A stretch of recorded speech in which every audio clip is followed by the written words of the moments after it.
Vou imaginar que a gente já foi proibida, por exemplo, de competir numa Olimpíada, né? A gente não é só atleta, né?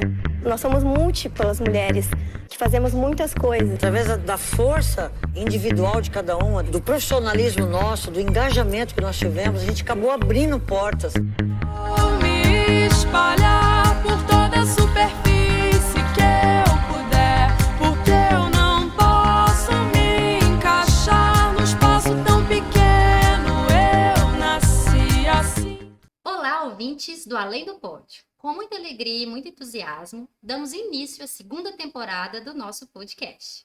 Nesse tempinho que passou, desde a disponibilização do último episódio, fizemos muitas reuniões para estudar, partilhar ideias, rever as rotas e construir novos temas.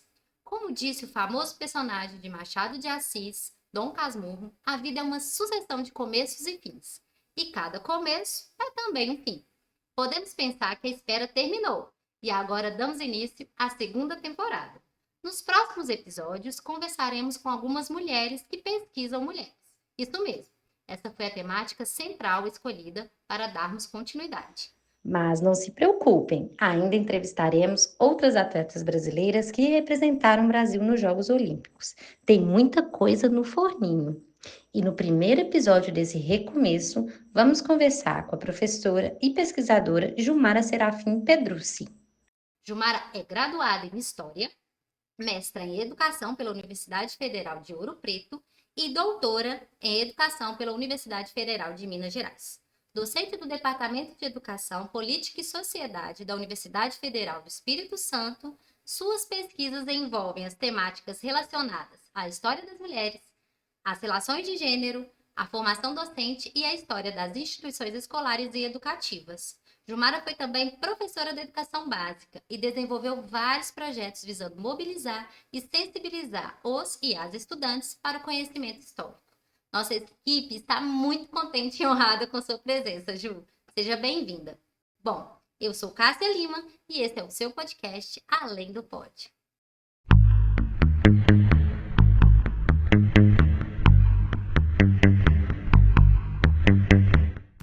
Oi, Cássia. Oi, meninas. Gostaria de dizer que é uma grande alegria, uma grande honra estar aqui com vocês hoje, participando do podcast. Estou muito feliz e espero aí contribuir, né, com esse nosso bate-papo de hoje. Então, vamos lá. Então, Ju, para começar, a gente queria saber quem é você. Como você se apresenta? Então, né, é uma pergunta difícil a gente se definir, né, mas, bom, eu acho que eu me apresento como uma mulher campesina, né? Eu sou de uma cidade do interior do Espírito Santo, chamada Vargem Alta. Na verdade, eu sou de uma comunidade rural que pertence a um distrito do município de Vargem Alta, que fica no Espírito Santo. Então, né, sou uma pessoa que cresci num sítio, e que, enfim, fui construindo a minha trajetória, mas eu acho que eu nunca deixei de ser essa campesina aí, né, na minha essência.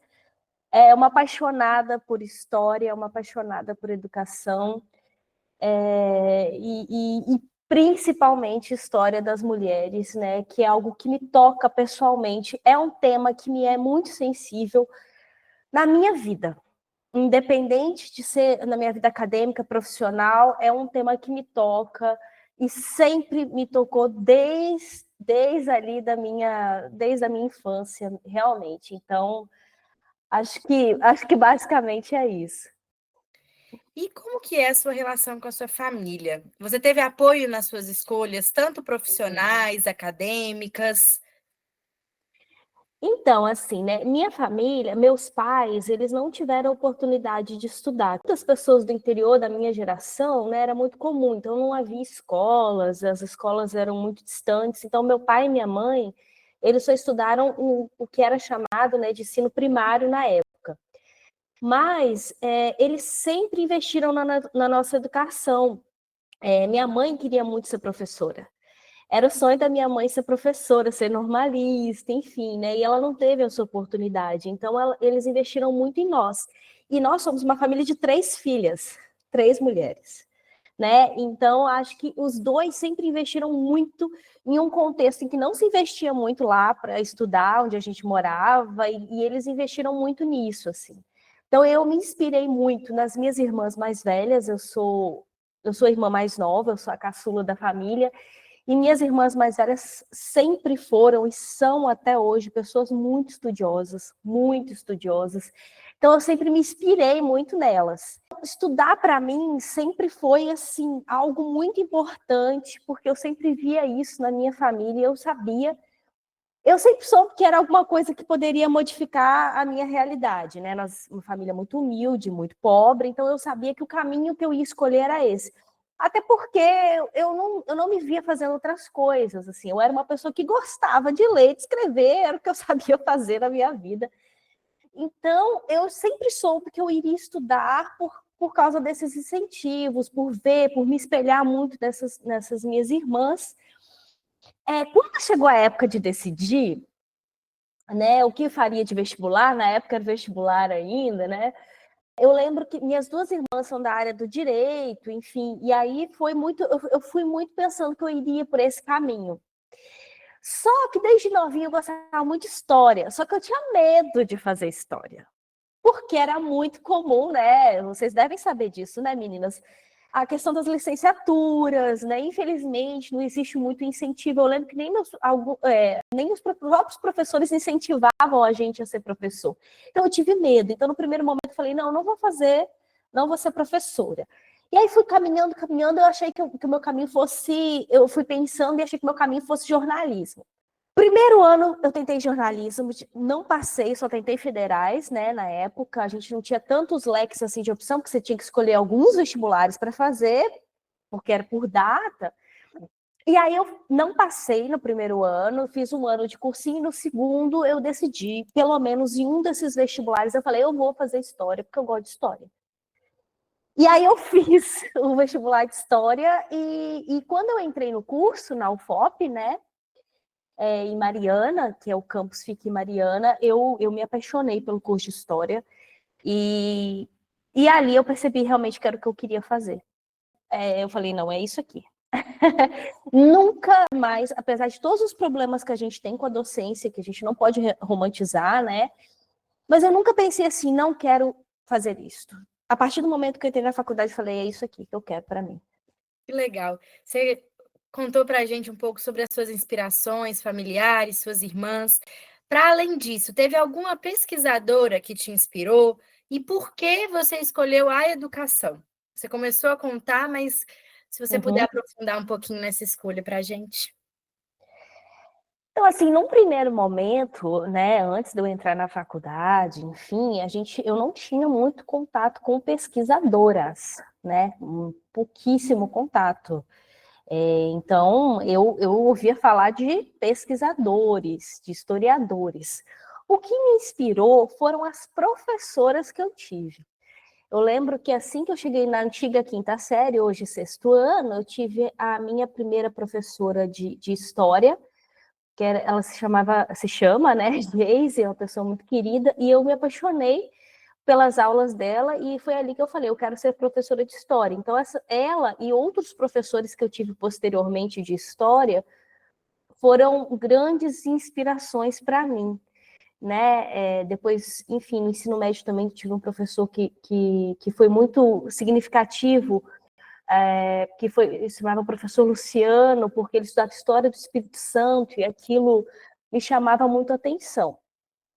Quando eu entrei na universidade, aí sim eu tive contato com pesquisadores e pesquisadoras, né? E aí, ao longo da minha trajetória dentro da faculdade também, da universidade, eu fui caminhando para a história da educação, né? E aí eu tive também um orientador, não sei se eu vou ter outro momento para falar sobre esse caminho dentro da universidade, mas enfim, lá eu tive um orientador, que é o professor José Rubens Jardilino, que me inspirou muito e que me impulsionou muito para eu seguir para este caminho que era da história da educação, que eu me apaixonei, né, e que eu segui aí todo até, isso já tem mais de 15 anos, já tem quase 20 anos aí. Gostaria muito de mencionar também a importância da minha orientadora de doutorado, a professora Mônica Yumi Ginzende, porque ela foi essencial para a construção desse olhar para a tese, para estudar as trajetórias das femininas. Ela também estuda as mulheres, porque eu mencionei o professor Jadilino, mas assim, sem a Mônica também, com certeza, esse trabalho não teria se desenvolvido da maneira que foi. Então, assim, o papel dela foi, meu Deus, não tem nem como dizer, essencial. Muito legal. Qual memória você tem da sua infância? Algo que te marcou, uma lembrança que você carrega consigo até hoje? Desse ponto de vista acadêmico, assim? Qualquer lembrança e memória que for. Bom, eu gostava desde muito novinha de escrever. Sempre gostei. Acho que criança tem muito isso. Eu acho que criança tem muito isso da imaginação muito aflorada e que a gente vai minando ao longo que a gente vai crescendo, né? Então, assim, eu sempre criava, eu gostava de criar histórias, sempre gostei eu criava mundos paralelos na minha cabeça, enfim. E aí, certa ocasião, houve um concurso na escola para escrever uma história, né? E aí eu escrevi uma história e eu acabei ganhando um prêmio lá por ter sido escolhida. E a partir daquele momento, para mim, foi muito um divisor, assim, porque naquele momento eu decidi que eu ia ser escritora. Eu queria ser historiadora, mas eu também queria ser escritora, e eu nem imaginava que as duas coisas pudessem casar, né, na época, né, enfim. Mas eu lembro que isso foi marcante. E eu passei grande parte da minha infância, e a minha família pode testemunhar, escrevendo. Daquele jeito de criança, né, e tal, mas eu tenho os livretos, alguns até hoje. Olha. Que eu fazia pequenas histórias, assim, então é uma lembrança que eu levo com carinho, assim, essa parte, não por ter ganhado o prêmio da escola, não, mas no momento que eu decidi, eu falei, nossa, eu quero ser escritora. Acho que foi bonito isso, né? Por mais que eu não tenha, enfim, eu não seja romancista, enfim, mas eu acho que ficou na minha cabeça como uma lembrança positiva. A escrita, né? Essa relação com a escrita, que às vezes é árdua, né? Escrever, reescrever, pensar. Com certeza. E assim, eu acho que acabou tornando o caminho da escrita mais leve, por mais que a gente sabe escrever não é fácil, é muito difícil, mas para mim esteve associado a prazer. Uhum. Gilmar, agora nós queremos saber um pouquinho sobre a sua trajetória acadêmica. O que te levou a definir seu problema de pesquisa de doutorado? Boa pergunta, né? Desde o TCC, eu venho estudando a Escola Normal de Ouro Preto, né? Que, para quem não sabe, é uma escola que formava professores primários, né? Professores das primeiras letras no século XIX e em parte do século XX. Bom, no TCC eu falei sobre essa escola específica que se localizava na cidade de Ouro Preto, né? Durante o período da Primeira República, que a gente chama de Primeira República, e aí eu trabalhei mais questões da instituição em si. No mestrado, eu também trabalhei a questão da instituição escolar, Escola Normal de Ouro Preto, aí sim, durante o reinado, desde a criação até o final do Império, né? Então, pegando aí a grande parte do segundo reinado. Bom, durante o mestrado, eu peguei assim algumas trajetórias de estudantes para utilizar quando eu falo dos sujeitos, mas não era o objetivo da dissertação de mestrado. A dissertação era mostrar a instituição como estrutura, em seus vários elementos, um deles os sujeitos. Aí eu trabalhei, se eu não me engano, 5, 6 trajetórias de alunas. E aí eu gostei muito de fazer esse trabalho de pegar as trajetórias, de ir pegando o fiozinho de trajetória de estudante. Tal. E eu percebi também, durante a investigação do mestrado, que a escola normal, que era uma escola que recebia majoritariamente alunos do sexo masculino, nas suas primeiras fases do século XIX, ela passa, a partir de 1870, da década de 1870, a receber mulheres em maior número. E aí, durante as décadas de 70 e 80, há uma modificação desse quadro, em que a escola passa a receber mais mulheres alunas, e não homens. E aí eu pensei, eu falei assim, gente, mas como que foi isso? O que aconteceu nessas duas décadas, que essa escola deixa de ser uma escola masculina para ser uma escola majoritariamente feminina? E E mais, quem foram essas mulheres, essas primeiras? Porque elas foram pioneiras, né? Então, assim, os primeiros grupos de mulheres a frequentar essa escola normal, né? Que era na capital de Minas Gerais na época, que foi a primeira escola normal de Minas Gerais. E aí veio a ideia. Aí eu pensei assim, tá, como achar essas estudantes? E aí, a partir da lista de matrícula, tinha relação nominal. Então, eu pensei assim, nossa, o primeiro ponto eu tenho relação nominal, pelo menos dos primeiros grupos aí de 77 para frente, de 1877 para frente. Então, veio daí muitas sugestões também da banca de mestrado, né, do meu orientador na época, do mestrado, e aí foi se desenhando. E aí pegou uma paixão pessoal, porque aí eu trabalhei em instituição em si, mas quando chegou a parte de trabalhar exatamente as mulheres, eu falei assim, nossa, que legal, sabe? Agora eu vou destrinchar essa outra parte que acabou que não deu tempo de trabalhar no mestrado. E foi essa aí, foi o primeiro passo aí para a investigação do doutorado. Muito legal. Você falou para a gente um pouquinho que você pesquisou a Escola Normal de Ouro Preto. Aí ficamos curiosos para saber por que você escolheu pesquisar essa Escola Normal de Ouro Preto. Então, mais uma vez, tem a ver com o meu orientador na época, né? Eu queria trabalhar com história da educação, mas eu não sabia muito bem por onde começar, né? Eu não conhecia muito bem o campo. Isso eu estava na graduação de História.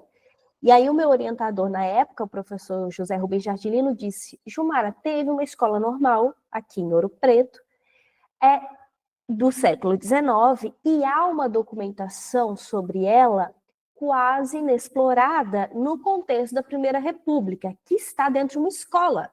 Era um arquivo escolar. Está dentro de uma escola, que é a Escola Estadual Dom Veloso, em Ouro Preto. Deve estar lá ainda hoje. E aí eu comecei a estudar a escola normal, porque eu nem conhecia direito o que era, eu não tinha ouvido falar do termo, muita gente não sabe, né? Então foi por essa sugestão, e aí eu comecei a estudar, e aí eu fui para esse arquivo escolar, foi o primeiro lugar, depois fomos para outros arquivos, o arquivo público, arquivos online, e a decisão por estudar as mulheres já foi aí a partir, como eu falei, desse segundo momento.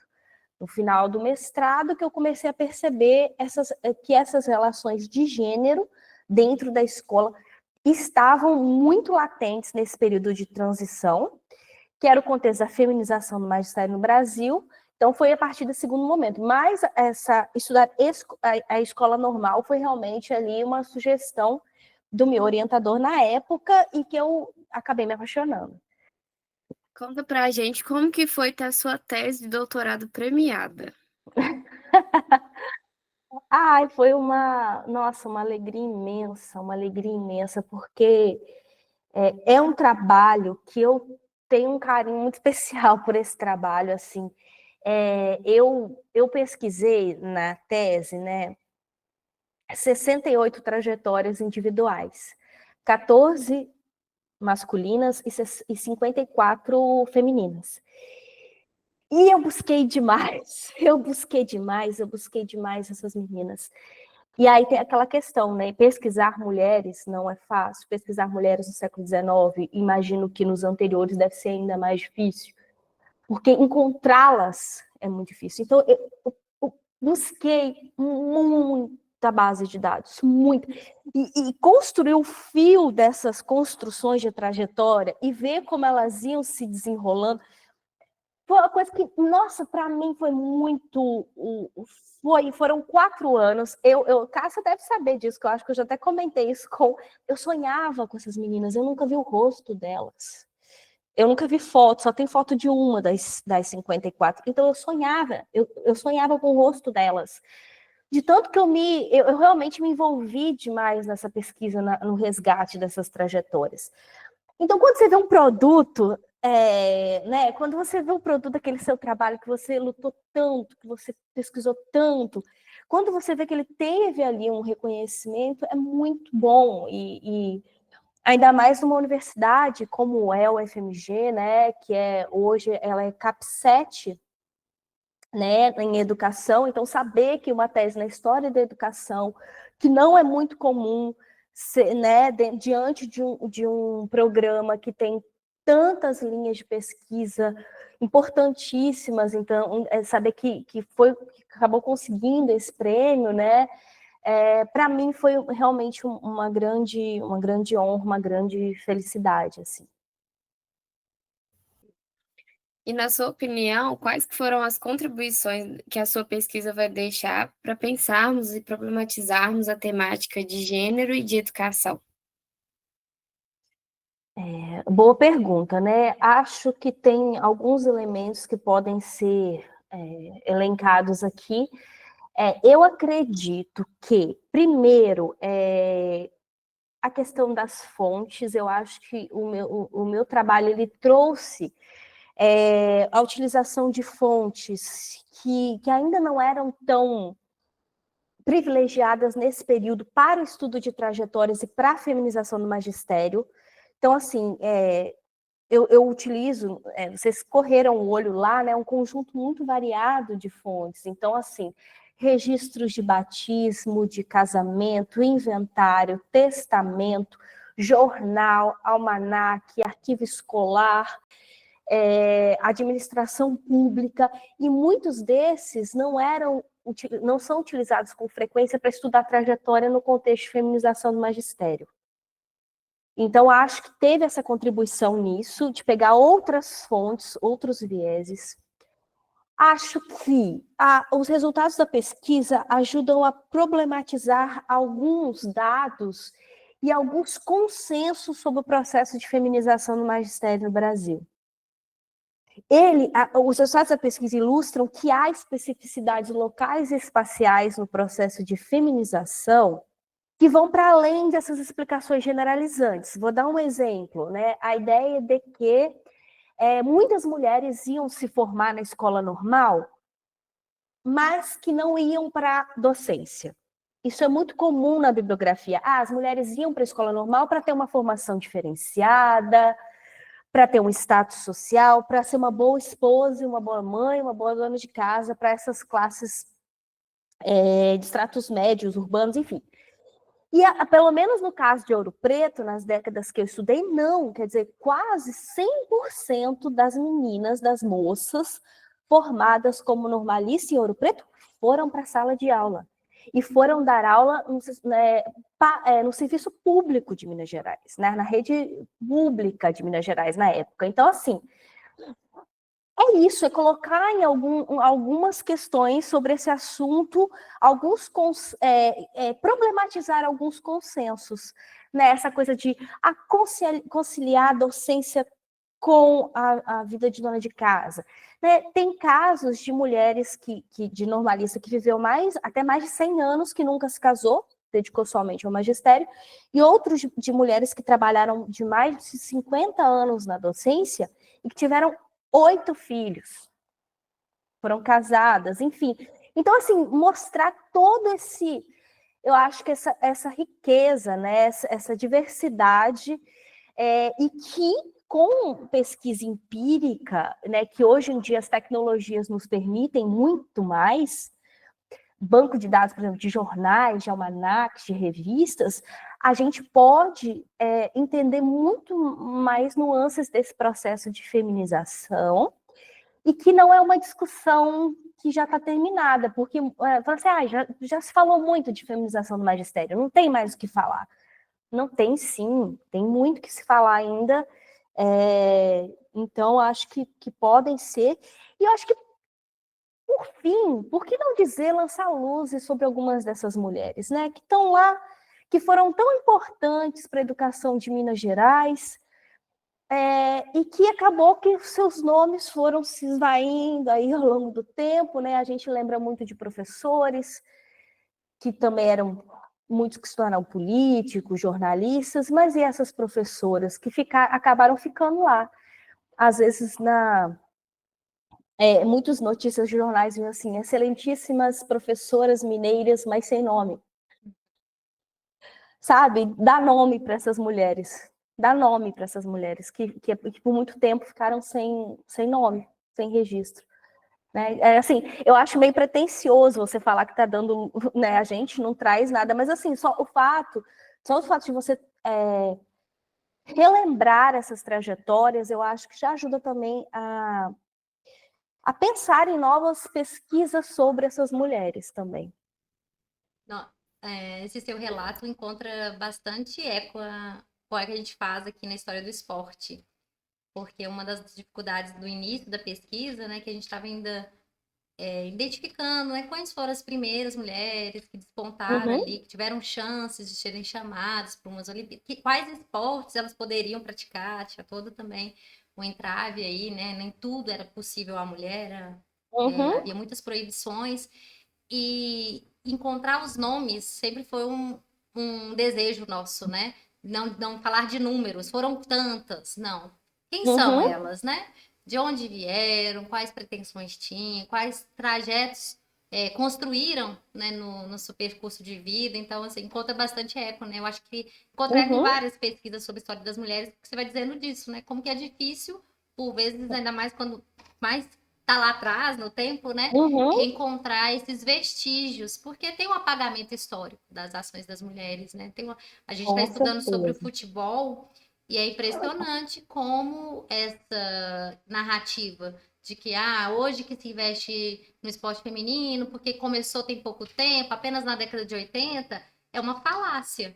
Porque as mulheres estavam lá, quando o esporte chega como novidade para o Brasil, elas também estavam se colocando em campo, né? Com o desejo de construir ali o seu fazer, esportivo, né? E como elas foram apagadas da história. Então, a gente tem encontrado agora alguns estudos e algumas fontes que nos permitem narrar, né, essas trajetórias. Eu acho que isso é muito importante, porque não é só contar a história das mulheres, né? É contar a história dando destaque, né, trazendo essas mulheres como elas participaram da história, né? Elas fizeram história também. E aí, né, Cássia, eu acho que aí vai muito trabalho mesmo que a gente tem que fazer enquanto pesquisador, porque aí o trabalho, ele fica muito mais, ele exige muito mais comprometimento, porque, como eu falei, muitas vezes essas mulheres não têm nome. Então, você tem que ir atrás desses nomes, e aí você tem que aumentar o seu leque. E você tem que ir, e às vezes você tem que ir pelo marido, às vezes você tem que ir pela família, às vezes você tem que ir pela mãe, até chegar nela. Vou dar um exemplo. Tem uma das normalistas que eu investiguei, né? Ela tem uma família que são 11 irmãos, e 8 deles são professores. E aí, em notas de jornal, era muito comum se falar dos homens. Um era um cônego, o outro era professor, enfim. E quando a referência foi assim, e mais 5 irmãs professoras. Quer dizer, as notícias dão nome a eles e não dão nome a elas. E aí eu consegui chegar a elas através de outras fontes. Mas veja, né? A relação nominal nelas muitas vezes fica um pouco dispersa. Então, aí você tem que aumentar o seu esforço para poder chegar nessas mulheres. Isso mesmo. Ô Ju, a gente gostaria de saber um pouquinho como que funcionou a sua busca por essas fontes e por esses dados. Lendo a sua tese, eu vi que você demonstrou uma certa dificuldade em visitar alguns acervos físicos devido à pandemia. Aí a gente gostaria de saber como é que foi esse processo para você poder encontrar essas fontes e tudo mais. Então, né, bom, no início, como eu falei para você, como está até explicitado na tese, né, eu segui muito pelos arquivos físicos, e aí um vai te levando ao outro, porque você, às vezes, você acha que ele está naquele lugar e não está naquele lugar, enfim, né, então eu lembro que eu comecei pelo o mais certeiro, que eu sabia que eu ia encontrar informações institucionais, que era o Arquivo Público Mineiro. Aí depois eu fui buscando onde eu poderia encontrar os civis ali para a questão de registro de batismo, registro de casamento, na cidade de Ouro Preto, na cidade de Mariana, e indas e vindas e tudo mais. No Arquivo Público Mineiro, eu deixei para o último ano fazer a coleta, isso é um ressentimento, assim, né? Porque eu queria coletar imagens, porque essas alunas, elas faziam desenhos, elas tinham avaliações, os trabalhinhos, um capricho, uma coisa linda, a grafia delas. diplomas, enfim. E aí eu falei, vou recolher isso tudo, embora eu já tenha mapeado, tinha mapeado, vou deixar isso tudo para o final. Acontece que no meio para o final da pesquisa, a gente teve aí a pandemia, e aí todos os arquivos fecharam, físicos, né? E aí agora? Eu tenho que produzir um texto com aquilo que eu tenho. E aí, por exemplo, essa parte aí do lúdico, que eu queria muito incluir, ficou de fora, mas eu comecei a pensar em outras possibilidades. E aí os arquivos online foram assim a minha grande ferramenta. Então, por exemplo, jornais, eu pesquisei muitos jornais, muitos almanaques, então eu ia chave nominal. Estado de Minas Gerais, não encontrei, ia para o Rio, ia para São Paulo, ia para outras federações. Não encontrei pelo nome dela, pelo nome do pai, pelo nome da mãe, pelo nome do marido, pelo nome do filho. Porque às vezes a chave não te vai direto para ela. Por mais que o nome dela apareça, a chave só vai para coisas, né? Enfim. Então você também vai tirando, você vai pegando um pouco das manhas de como chegar. Então, às vezes, por exemplo, se eu digitasse assim, Maria Antonieta, não ia chegar nela, mas eu digitando o nome do marido dela, aparecia ela, né? Então, enfim, os almanaques, né? Os almanaques muito ricos, muitas informações, e também um grande banco de acervos eclesiásticos online, que também, né? Agora eu não me lembro o nome daquele site, Cássia, que tem de resgate de famílias, norte-americano. Search Family. Isso. Eu encontrei todos os registros eclesiásticos que eu utilizo na tese por este site, né?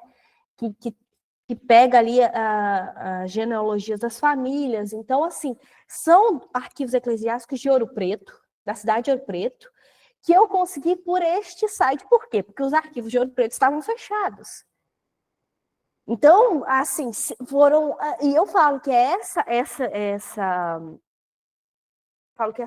vantagem que a gente tem hoje, né, desses arquivos, esses acervos online, isso nos auxilia muito em relação ao que eu imagino que os pesquisadores de décadas passadas, né, não tinham acesso a isso, não tinha como ter acesso a isso. Então, eu tive que buscar outros caminhos para a tese. Eu já tinha muito material de arquivo físico, mas esse passo final eu tive que contar aí e foi aquele desafio. Fora o desafio que todos os pesquisadores que estavam terminando ou em meio às suas pesquisas durante a pandemia tiveram, né? Que é o isolamento, as incertezas, as inseguranças, e você, né, Cássia, também passou por isso.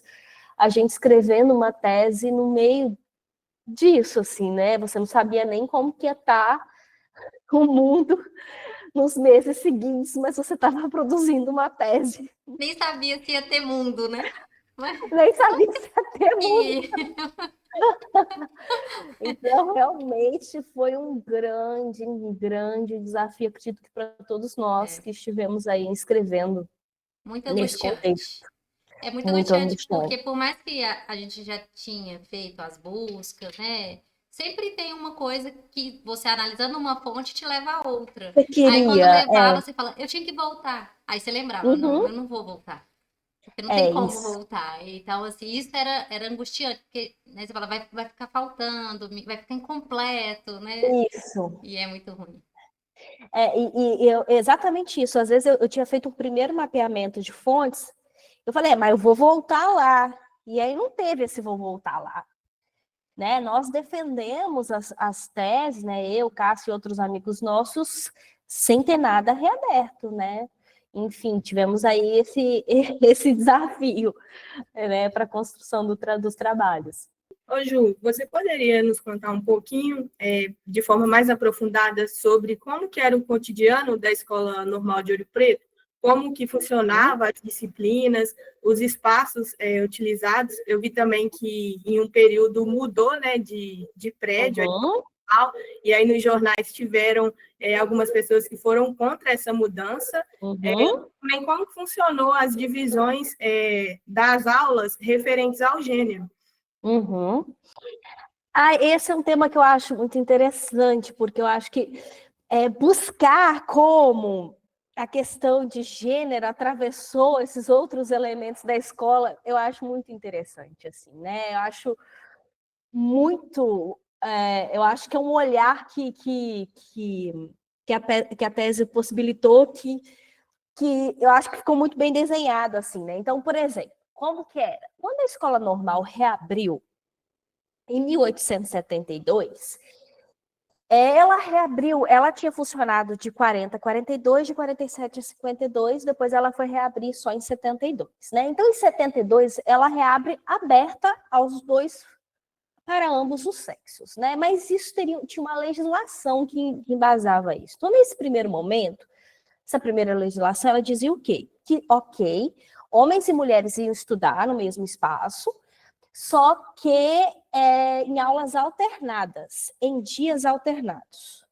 Então, o que a legislação diz é isso, né? Homens e mulheres vão frequentar, mas em dias alternados. Porém, pelas outras fontes, a gente sabe que a escola normal ela funcionou no mesmo prédio do liceu nessa primeira década, o Liceu Mineiro, por questão de gasto, de falta de espaço, de falta de professores. Então, os meus professores do curso normal eram do liceu. Aí, o que acontece? O liceu ele era uma instituição de ensino secundário que recebia, em sua maioria, meninos jovens, né, adolescentes, do sexo masculino. E a escola normal, já nessa época, recebia, em sua maioria, meninas, moças, adolescentes do sexo feminino. Porque aí a gente vai ver a média de idade delas, né? Vai de 14, 16, 12, chega no momento que até 12, enfim, e vai subindo, né? Então, veja bem, por mais que os meninos e as meninas, os homens e as mulheres, meninos e meninas do curso normal ficassem em dias alternados, elas conviviam com os do liceu.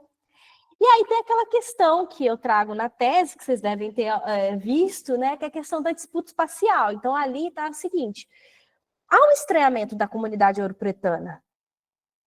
Imagina, Ouro Preto da década de 1870. Então, há uma discussão pública, até começa com uma nota que é o pai de família, né, que ele vai lá e faz uma nota anônima e diz, olha, os meninos do liceu faltam com respeito com as meninas da escola normal, jogam bilhetinhos, florzinhas, e aquela coisa, e as meninas vêm, né, depois se defender no jornal, as alunas, né, e falam assim, não, os alunos do liceu sempre nos respeitaram, isso aí é um estranhamento da comunidade, a nossa entrada na escola normal. Aí vem os alunos do liceu defendê-las, e vem os professores, um inspetor, ou seja, toda uma discussão que foi pública, através do jornal, falando sobre o quê? Qual que era a discussão? A discussão é meninos e meninas no mesmo espaço, adolescentes no mesmo espaço, né? E aí sempre com aquele argumento de que estava comprometendo a honra das jovens moças. E aí o que estaria ali por trás disso tudo, né? Será que não era um estranhamento, a ilustração dessas moças, que era a primeira vez que estavam indo ter uma instrução um pouco mais elevada na cidade, que não se restringia ao primário, né? E aí a questão da localização da escola, né? Aí a gente caminha para a década de 1880, e aí tem essa outra discussão, que a escola normal, ela ficava alocada na freguesia de Ouro Preto, né? Que tinha a freguesia de Ouro Preto e a freguesia de Antônio Dias, em Ouro Preto.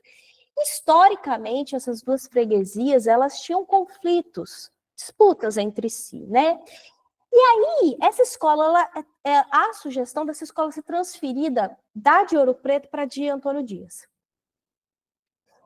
Essa escola na freguesia de Antônio Dias, o prédio ainda existe hoje, que é um hotel bem bonito, que fica em frente à feira de Pedra Sabão, para quem conhece a cidade de Ouro Preto, né? E é ali no Lago de São Francisco, na igreja de São Francisco. Lá, onde é hoje essa feira, era o mercado da cidade de Ouro Preto. Então, aí a discussão, aí a gente tem que ver uma disputa das duas freguesias. As duas freguesias queriam que a escola normal ficasse, cada uma, né, queria que ficasse na sua. Então, de novo, através dos jornais, há a justificativa por que ela não deveria ir para o Antônio Dias. E aí vem as moças vão atravessar a cidade no meio daquela lama. Aí fala da Praça Tiradentes, né? Eu fico imaginando o que era a Praça Tiradentes, né?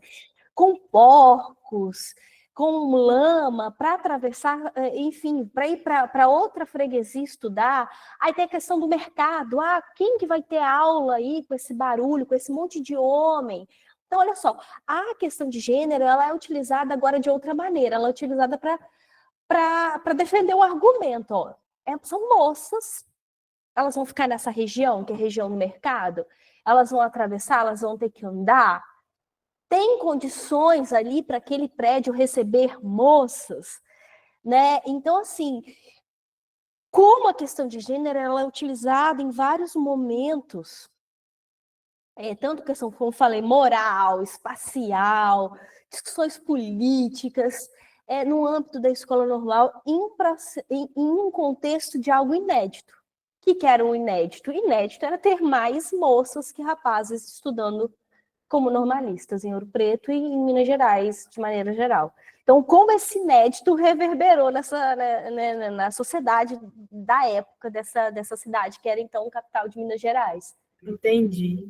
Eu vi também que eles pautavam muito esses argumentos para justificar a não mudança de prédio, trazendo que as moças não poderiam. Tem até uma parte que eles falam, como que elas vão passar pelos porcos, pelos animais, coisa que nem os homens fortes conseguem fazer direito e tal. E referente às coisas que você vem nos contando, durante o desenvolvimento da sua pesquisa, o que foi que mais te chamou a atenção? Nossa, tantas coisas assim. Eu acho que essas discussões assim de ordem moral me chamaram muito atenção. Como essa questão de gênero ela vem muito forte, por exemplo, essa discussão no jornal sobre a convivência entre os meninos do liceu e as meninas normalistas me chama muito atenção, porque eu acho que ela traz tantos desdobramentos assim, e ela me faz pensar, e aí puxando o fio de algumas trajetórias, o que essas meninas, muitas dessas meninas pioneiras, né, elas enfrentaram. Né, tem um caso de uma dessas normalistas, que é a Maria José Fiuza da Rocha, que ela era professora quando isso aconteceu, ela fez parte do primeiro grupo de normalistas, ela foi professora da escola normal quando aconteceu isso. Depois ela também teve um movimento que ela foi questionada pelo inspetor-geral por ela ser uma mulher e estar dando aula na escola normal para rapazes, por ser uma mulher jovem, bonita, e ao mesmo tempo ela seguiu na profissão. E outras tantas que se deslocavam por Minas Gerais inteiro para trabalhar, outras que tiveram tantos filhos e continuaram na docência em uma época que a gente não sabe muito bem como que funcionava essa questão de rede de apoio ou não. Me chama a atenção as muitas que se transferiram para a cidade de Ouro Preto para estudar, porque, veja bem, muitas eram de Ouro Preto, mas muitas eram de outras cidades. Então, imagina o que era, no século XIX, uma moça sair de sua cidade para estudar em outra cidade, né? Então, são tantas histórias, também me chama a atenção o fato de algumas não serem filhas legítimas de seus pais, algumas não serem de denominação branca, né? E as trajetórias que essas moças foram tendo, algumas de classes um pouco mais abastadas, outras menos, algumas que passaram por processos, por exemplo, perdas familiares, que ficaram órfãos em meio ao curso ou antes do curso. Muito me chamou a atenção, assim, e muito dessas trajetórias que quando a gente vai observando as trajetórias das meninas, assim, né? Tem algumas que você vai vendo todo um trabalho e tal, aí quando elas começam a trabalhar, morre, aí você fica assim, como assim que ela morreu com 23 anos? Né? Eu sei que a expectativa de vida era bem menor, mas assim, só uma brincadeira no sentido de que você vai acompanhando mesmo a vida delas, assim, aí você... Então, muitos elementos. E de maneira mais estrutural, perceber que os dados confirmavam alguns dos pressupostos do campo de pesquisa, dizia assim, olha, realmente, e outros iam completamente de encontro ao que se estudava, aos pressupostos do campo. Então, perceber que alguns dialogam e outros falam assim, não, está indo completamente na contramão daquilo ali, né? Acho que é mais nesse sentido. Ô Ju, e qual história te inspirou, te tocou mais? Teria alguma trajetória que você gostaria de citar de maneira mais detalhada? Acho que é o mesmo que perguntar para quem cantou qual é a música preferida, essas coisas, né? Mas tem duas trajetórias que eu gosto muito, porque eu acho elas mais... Nossa, eu acho elas muito ricas, assim, né? São duas. Essa que eu citei, da Maria José Fiuza da Rocha, porque ela foi da primeira turma de alunas formadas. Então, ela se formou por volta aí de 1874. Ela fez um discurso na sua formatura falando sobre a importância da instrução feminina e tal. Essa moça, ela, como eu falei, ela estava envolvida aí, ela teve seu nome aí envolvido, entre as outras, nessa polêmica dos alunos do liceu com as alunas normalistas. Depois ela sofreu novamente por ser muito jovem e dar aula na escola anexa do sexo masculino para jovens rapazes, isso também foi posto em dúvida. Ao mesmo tempo, ela chegou a ser diretora da escola normal interinamente, na ausência do diretor do sexo masculino. Ela participou de várias irmandades de Ouro Preto, ela participou do movimento abolicionista, ela foi professora da escola normal de Ouro Preto até a sua aposentadoria. Então, eu acho uma trajetória muito rica. Ela se casou, né? E outra que eu também gosto, acho muito interessante, é de uma normalista que é Martiniana Inácia da Costa, que... Não, desculpa, falei o nome dela errado. Aí, tá vendo? São tantas, são 54. Eu vou me lembrar o nome dela. Que ela é natural daqui do Espírito Santo, talvez por isso também tenha me chamado a atenção, eu acho. Ela é natural aqui do Espírito Santo, ela nasceu no aldeamento indígena, que é o aldeamento imperial afonsino. Ela é de um aldeamento puri, então há toda essa ideia, né, do tipo, será que ela era indígena ou não? Eu não consegui comprovar isso, mas eu acho isso interessante. Ela ficou órfã, foi para o Preto, ela era tutorada por um professor, que ele também era inspetor de ensino, advogado, poeta de Ouro Preto, que era muito importante. Ela se formou na Escola Normal de Ouro Preto, foi trabalhar em várias regiões de Minas Gerais, até se fixar em São João del Rei. Em São João del Rei, ela trabalhou em escolas elementares, em grupos escolares. Ela terminou essa carreira como diretora escolar.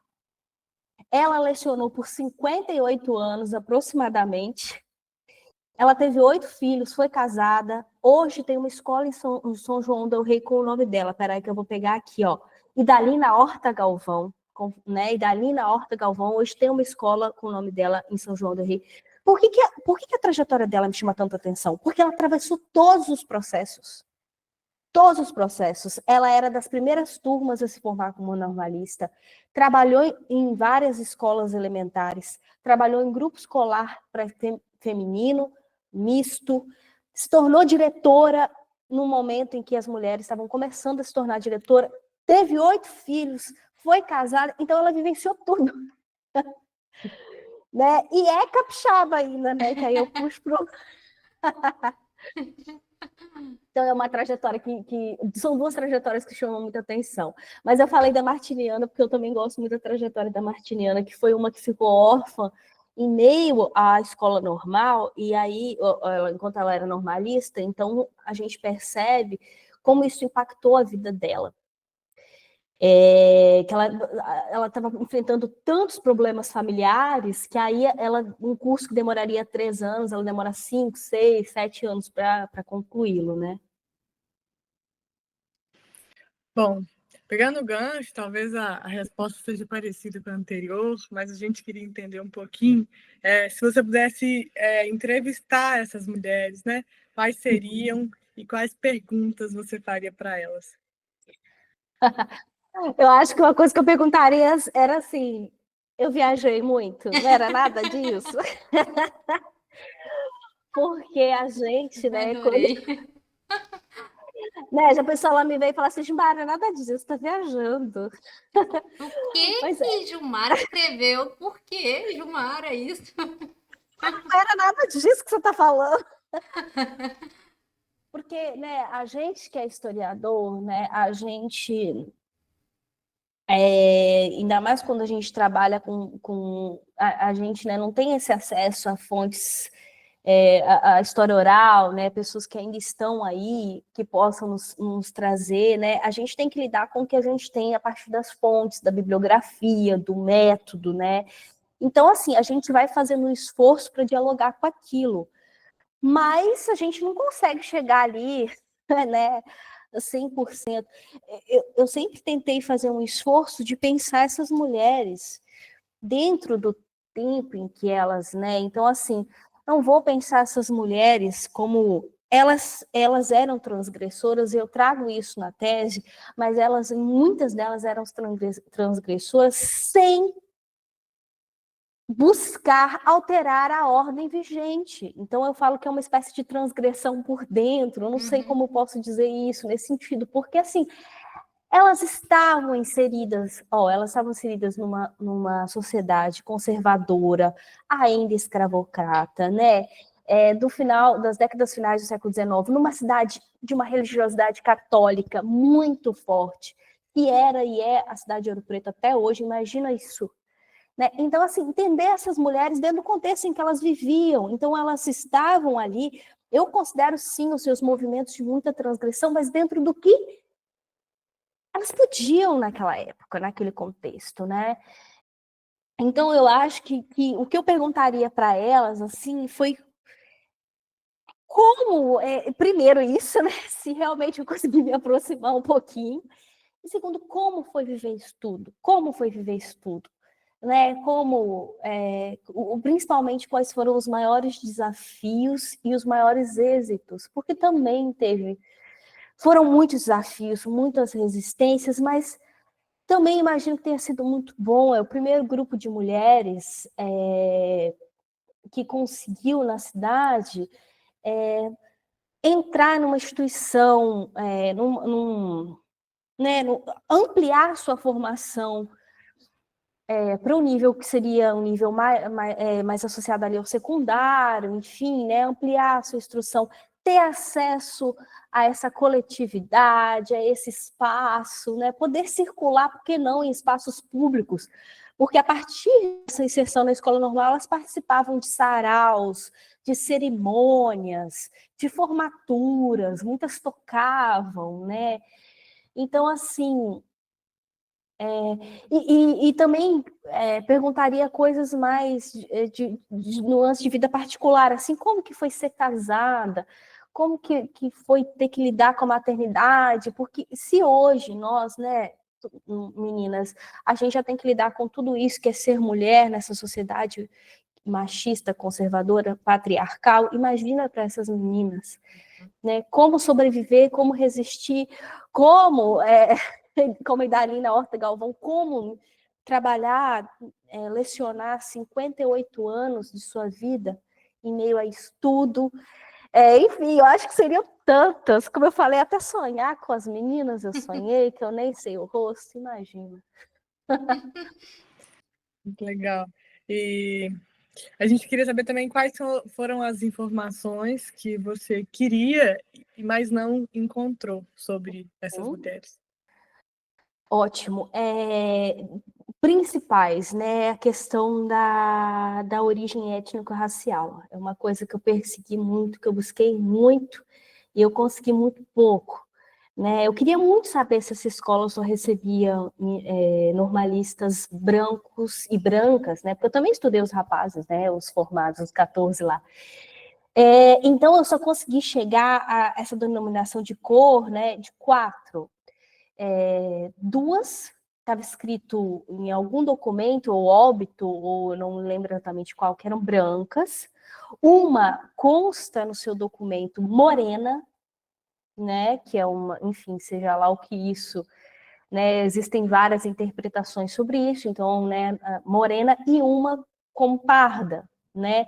E essa no registro de batismo, né? E essa como parda foi o que pôde ali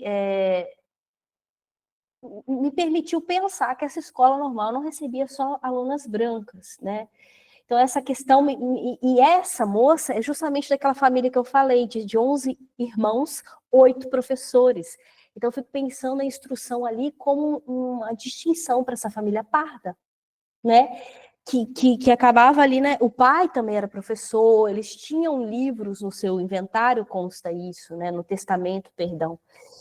Não, é no inventário mesmo. Consta uma lista de livros. Então, assim, como a cultura letrada e como a profissão acabou sendo ali um elemento para essa família. Então, eu queria mais. Eu queria podia ter mais. Por exemplo, esse caso que eu falei da Idalina Horta Galvão. Era indígena ou não era indígena? Né? Ela nasceu no aldeamento Puri. Então, ela nasceu no aldeamento. Ela pode ser indígena. Mas pode ser também que ela era filha de um diretor. Pode ser que ela nasceu no aldeamento onde já haviam famílias brancas. Eu até tenho uma foto de Dalina, mas por essa foto não dá para. É a única que eu tenho um registro de foto de idosa, assim, e não dá para saber se ela era indígena ou não. Então, assim, o que eu queria ter descoberto é isso, a questão que eu persegui muito, essa questão da origem étnico-racial. Acho que eu queria saber também, por exemplo, eu cheguei eram 64, eu cheguei a ver se eram casados ou não casados 26. Queria mais também para saber se essas moças. Porque há uma discussão na historiografia, né, sobre as normalistas era compatível com o matrimônio, o magistério, com a maternidade, para saber se, no caso de Ouro Preto, a maioria ou não, né? Eu tenho algumas amostras que são esses 26, mas queria ter chegado mais. Bom, eu fico pensando, sei lá, acho que para mim Ouro Preto é um lugar que guarda história, né? Tem uma riqueza enorme. Imagino que cursar a graduação de História em Ouro Preto deve ser uma riqueza por si, assim. Minha irmã estuda lá na UFOP, aí às vezes eu vou lá na República, você vê aqueles rostinhos nas repúblicas, parece que tem isso, assim, mesmo assim ainda é muito difícil, assim, né, de encontrar informações que a gente às vezes tanto busca. E é claro que esse processo faz parte também de um processo de apagamento. E posso só fazer um comentário sobre isso? O bom, assim, de Ouro Preto, né, é que, assim, agora que eu tô no Espírito Santo e eu tô também buscando algumas fontes aqui, como aqui é mais difícil, assim, né? Porque, por exemplo, em muitos casos no Ouro Preto, esses espaços que eu estou falando, eles ainda estão lá, né? A casa dessa Martiniana Inácia da Costa, que foi leiloada após a morte de seu pai, em meio ao período em que ela ficou na escola normal, ela ainda existe em Ouro Preto. Então, só de você saber que você encontra o endereço daquilo que você está, isso é maravilhoso, assim, né? É raro, é realmente um privilégio de ser Ouro Preto, né?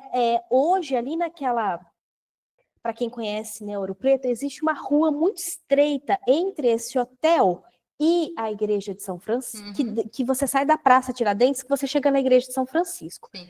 Nessa ruazinha existe uma república. Essa república, no passado, ela foi a casa de uma das professoras da escola normal, em que ela fala, não tem essa discussão da mudança? Como é que as mulheres, eles falam das professoras, como que as professoras vão para lá?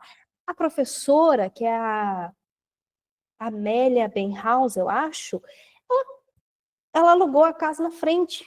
E está lá hoje, é uma república estudantil, se eu não me engano, não vou lembrar o nome da república. Então tá lá, isso é um privilégio, né, gente? Não é todo lugar que tem isso. Não, isso. Desculpa, pode seguir. Sim, é muito bem legal, é ótimo. E na república você bebe, você fala, nossa, que doida, galera. É bem bom. Mas eu acho que é isso, né? A gente não tem dimensão que elas estavam construindo uma história que Ouro Preto por si resgata, né? Em alguma medida. E fora isso, a gente queria saber, assim, acho que você já falou muito, mas quem que é Gilmara, longe da academia e dos acervos? Ai, meu Deus. Eu acho que a Gilmar é uma pessoa muito simples, né? Cássia me conhece, eu não sou uma pessoa muito tranquila, eu gosto de estar com os amigos, eu gosto de sentar num barzinho, jogar a conversa fora, gosto de praia, gosto dos amigos, da família. Amo arquivo, amo museu, amo tudo, arquitetura antiga, casarão, igreja. Que eu falo, se mistura muito em mim, né? Eu acho que muitas vezes eu já me peguei fazendo pesquisa por prazer e não por trabalho, assim. Então, acho que as duas coisas se misturam muito em mim. Então, assim, você quer me convidar para ir em algum lugar, me chama para ir no museu histórico, me chama para sentar, para bater um papo, tomar um café, para ir num barzinho. Só muito simples e que eu acho que é isso, assim, a pesquisa e o passado me seduz bastante.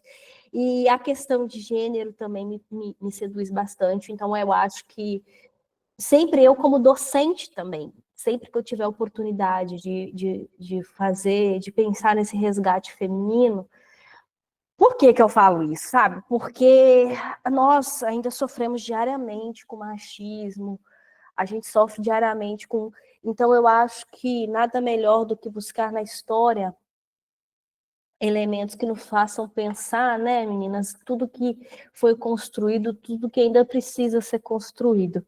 Então, eu acho que sempre vai fazer parte das minhas pautas e de mim enquanto pessoa, né? Eu lembro que a primeira vez que eu questionei questões de gênero, assim, que eu tinha 12, 13 anos, que eu comecei a pensar assim, ué, mas por quê?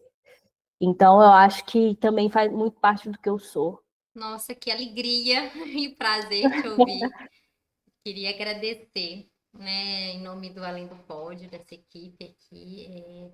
Hoje eu acho que eu estou numa noite muito feliz, que eu estou reunindo dois amores, né? Um amor que eu tenho pela Gilmar, a admiração que eu tenho por ela como pessoa, como pesquisadora, como professora, com, né, a menina dos meus olhos, que é o Além do Pódio, essa equipe incrível que a gente forma. Então, assim, muito feliz hoje, assim. Você vai falando e a gente vai percebendo aproximações, né, o tempo todo, às vezes não querendo interromper, mas, nossa, mas aqui encontra, né? A gente se encontra nisso aqui. E eu acho que é o do fazer mesmo, de olhar para a nossa história, olhar para a nossa sociedade e ver o que a trajetória dessas mulheres produziu, né? O que foi apagado, o que de vestígios a gente consegue pensar ali no meio de um monte de outras fontes dizendo só da ação masculina, né? O que a gente consegue perceber desse percurso feminino, né? E eu acho que isso é muito bonito. E eu acho que a gente deve muito às mulheres que vieram antes da gente, da possibilidade de nos reunir aqui, de poder debater isso, de falar isso, de escolher muitas das coisas que a gente pode escolher, né?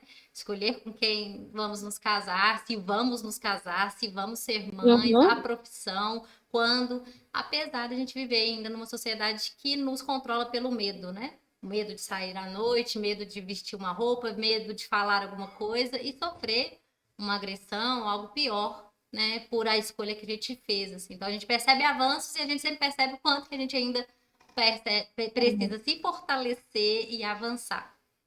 E eu só gostaria de fazer um comentário, Cássia, assim, eu fico pensando que se o magistério feminino, que desde o final do século XIX, se consolidando aí no início do século XX, até hoje, ele é quase, o magistério elementar, né, o primário, enfim, ele é quase 100% feminino, e já foi difícil assim, eu imagino para o campo de vocês, né, o esporte, que é tão ambiente, tão associado ao masculino. Então, assim, a importância desse trabalho que vocês estão desenvolvendo, assim, como é essencial, porque, como eu falei, se esse campo que eu estudei, que é composto majoritariamente por mulheres há tanto tempo, ainda carece de tanto, eu imagino de vocês. Então, eu parabenizo pela pesquisa, porque eu acho que a gente precisa muito, muito.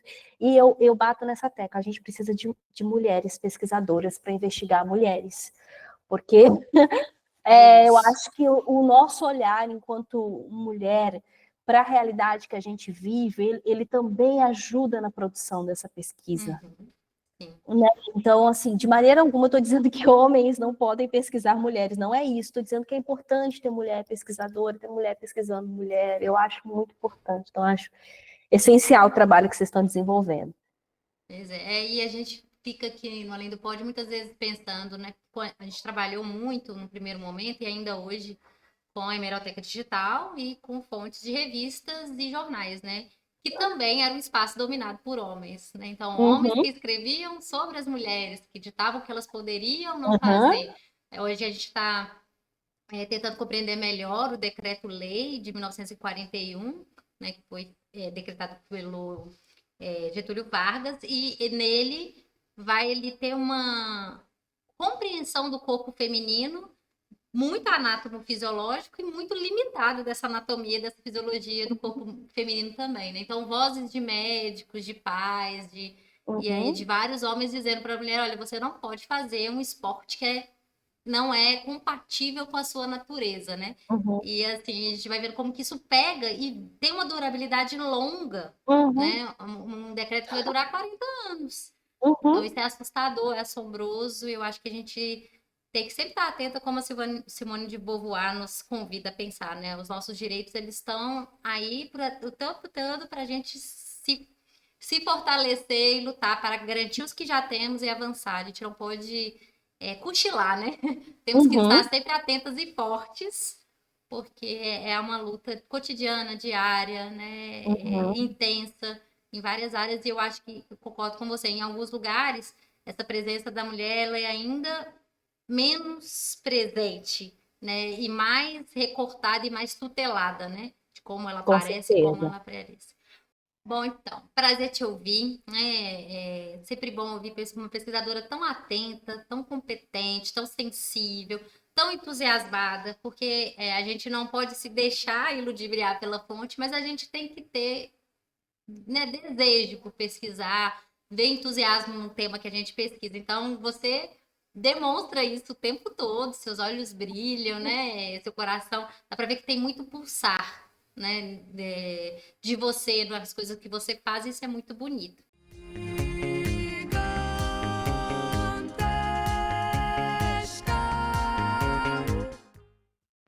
Queridos ouvintes, chegamos ao fim do nosso primeiro episódio, no qual tivemos a honra de conversar com Gilmara Pedruzzi.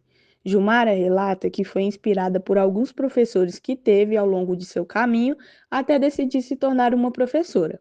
Em sua tese de doutorado, buscou relatar 68 trajetórias de normalistas que estudaram na Escola Normal de Ouro Preto. Dessas trajetórias, 54 foram mulheres, que enfrentaram diversos obstáculos morais, políticos e sociais durante seus percursos. Os estudos dessa professora pesquisadora evidenciam como é importante conhecer os caminhos de mulheres que ousaram ocupar espaços que até certo momento não lhes cabiam.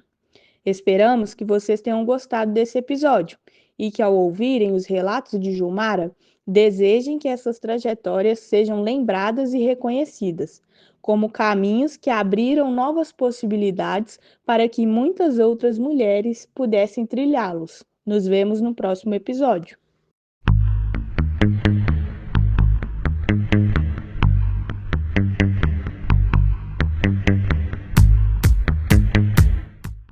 Esse episódio foi produzido por equipe de pesquisa composta por mim, Cássia Lima, pelos estudantes de graduação do curso de Educação Física da Universidade do Estado de Minas Gerais, Unidade Ibirité, Luísa Lima de Paula e Thaís Alves, pelas professoras licenciadas Sara Moreira e Mariana Oliveira, pela estudante de Educação Física da Universidade Federal de Minas Gerais, Letícia Silva, e pela mestranda também da UFMG, Helena Joia. O conteúdo desse episódio e dessa série resulta de pesquisas realizadas desde 2022, contando atualmente com o fomento do Programa Institucional de Apoio à Pesquisa da Universidade do Estado de Minas Gerais, conhecido pela sigla PAPQ-UENG, e do Programa de Produtividade em Pesquisa, também da UENG. Tais apoios se dão pela concessão de 2 bolsas de iniciação científica e uma de produtividade em pesquisa. Nesse episódio, conversamos com a professora e pesquisadora Gilmara Serafim Petrucci. Doutora em Educação, Gilmara está vinculada ao Departamento de Educação, Política e Sociedade da Universidade Federal do Espírito Santo. A música Gigantesca, de autoria da cantora e compositora Mariana Walker, compõe a vinheta dessa série, bem como trechos de reportagem do Esporte Espetacular, exibida em 8 de março de 2024. A identidade visual da série foi concebida por Helena Joia e Isa Menezes. A gravação do episódio contou com o suporte técnico do web designer Túlio Lopes. Na edição, realizada por Mariana Oliveira e Thaís Alves, utilizamos os aplicativos Audacity e Shotcut. Essa série de podcast é vinculada à universidade pública e não conta com outras formas de financiamento.